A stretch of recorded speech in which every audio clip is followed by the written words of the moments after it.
अमरावती जिल्ह्यातील शेतकरी जो आहे विविध संकटाचा सामना सध्या करतो आहे. जर बघितलं गेलं तर सोयाबीनचं जे बियाणं आहे बोगस निघालं होतं. अनेक शेतकऱ्यांनी जर बघितलं गेलं तर बुस्टर कंपनी असेल, ती हुतुतू असेल यासह विविध कंपनीचं बियाणं पेरलं होतं. मात्र त्यांचं सोयाबीनचं बियाणं जे 10 दिवसापासून पेरून सुद्धा निघालं नव्हतं. त्या संदर्भाने जर बघितलं गेलं तर अमरावती जिल्ह्यामध्ये जवळपास 500 तक्रारी शेतकऱ्यांच्या ठिकाणी आढळलेल्या होत्या. मी सध्या अमरावती जिल्ह्यातील बोरगाव निस्ताने या शेत शिवारा परिसरामध्ये आहे. सध्या जर बघितलं गेलं गेल्या 8 दिवसापासून पावसाने दडी मारली, त्यामुळं पिके जे आहे आता पिके जगवण्यासाठी शेतकरी राजा जो आहे या ठिकाणी तुषार सिंचनाचा जो आधार घेत आहे.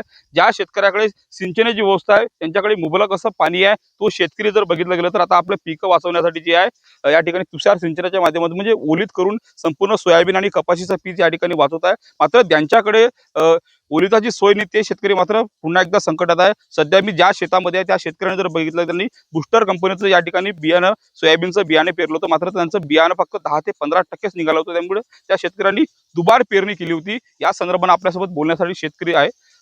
काय सांगणार तुम्ही? दुबार पेरणी केलेली होती, तुम्ही कुठलं बियाणं पेरलं होतं आणि तुम्हाला एकूण किती?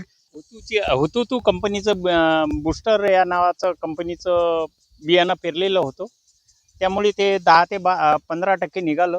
त्याच्यानंतर दुबार पेरणी केली. दुबार पेरणी करूनही आता पाण्याचं म्हणजे 7-8 दिवस झाले पाणी नाही आहे. त्या कारणानं आम्ही ठिबकचं म्हणा का स्प्रिंकलरचा उपयोग करत आहे. विहिरीला पाणी पण सुद्धा थोडंसं कमी आहे. त्या कारणानं आम्ही कसं तरी ते जगत आहे. म्हणजे पीक जगवायच्या मागं आहे, निघायच्या मागं आहे. तर याकडे जे कंपनी आहे त्याच्याकडे सरकारनं विशेष लक्ष देऊन त्यांच्या ते बोकस कंपनीवर कारवाई करून योग्य तो शेतकऱ्याला न्याय देण्यात यावा आणि त्याची भरपाई देण्यात यावी. नुकसान भरपाईची शेतकऱ्यांकडून मागणी होती, तुम्ही काय सांगा? काहीच नाही साहेब. तुकाराम मुंडे साहेबासारखा एखादा अधिकारी आणखी कृषी विभागाला जर दिला ना तर मला असं वाटतं हे सरळ बोगस बियाणाचं दडपून देईल. कारण का एकच शेतकरी नाही आहे, भरपूर जणांचे असे बियाणे आहे का ते निघाले नाही आहेत. जेवढं सांगू इच्छितो. तुम्ही काय सांगा? तुम्ही शिवसेनेचे जिल्हा स्वतः तुम्ही शेतकऱ्यांची संवाद साधताय, शेतकरी तुम्ही नुकसानीची या ठिकाणी एकूणच या ठिकाणी पाहणी सुद्धा केलेली आहे. काय तुम्ही निमित्तानं सांगणार? प्रामुख्यानं ज्या प्लॉटमधून बियाण्याचं बी आलेलं आहे त्यांचे नाव जाहीर केले पाहिजे शासनाने, कर्मचाऱ्यांनी. इथं आपली इथं DHO म्हणून कृषी अधिकारी आहेत, त्यांनी तर आपल्या जिल्ह्यामध्ये बियाणं कुठलं आलेलं आहे हे सुद्धा त्यांनी जाहीर केलं पाहिजे.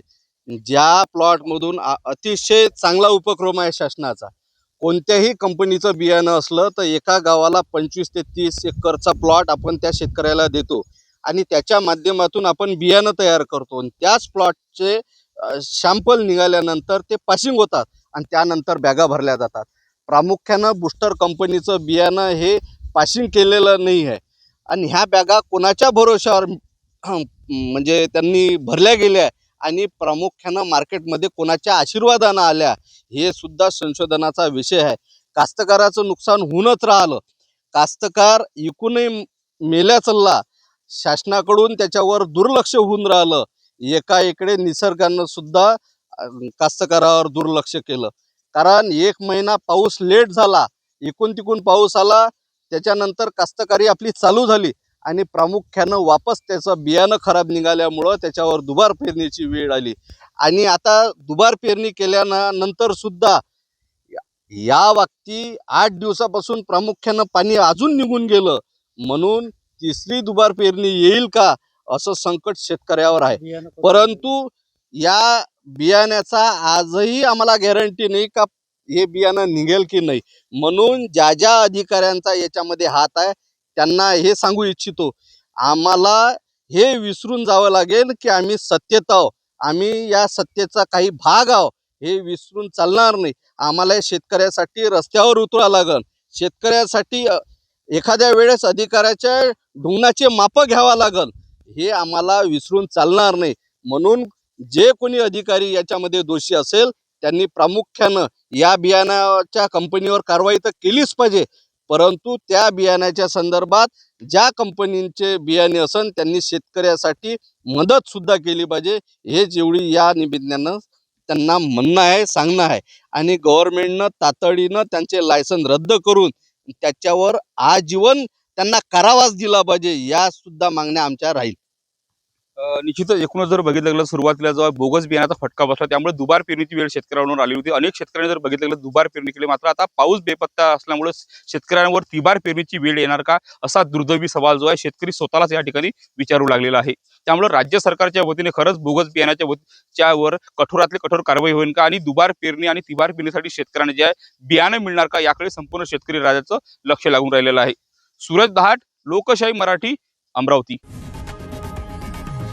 लोकशाही मराठी ऐका, पहा, जागरूक रहा.